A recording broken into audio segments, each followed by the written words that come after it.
I think it's really important that we don't worry about Ebola coming to New York because we have very good mechanisms to prevent that.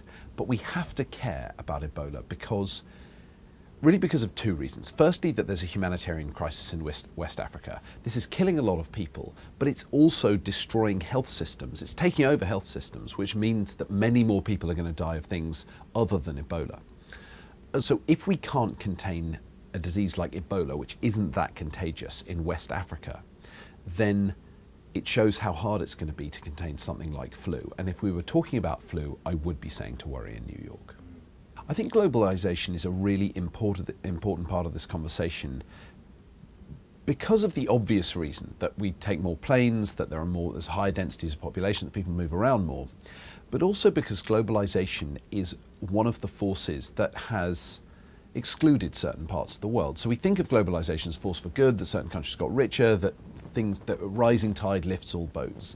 And in fact, in West Africa, that has not been true. There has not been consistent economic growth over there for many decades. What we're seeing now is a disease that is really a hallmark of poverty and neglect, as much as a weird viral disease from Africa.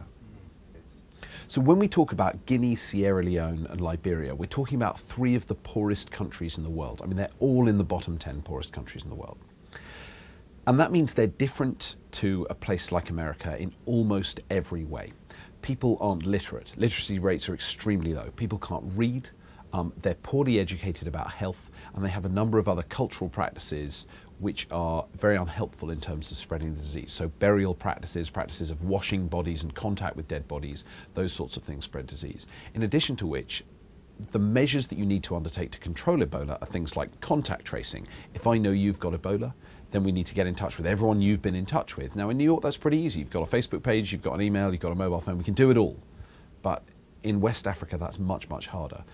Active case finding in New York is very easy. Put out on the radio and the TV and say, if you've got these symptoms, come to hospital. Very easy to do. Or you can go house to house. In West Africa, again, people are afraid of the health services, and people don't have addresses, people don't have phones. All these things are different.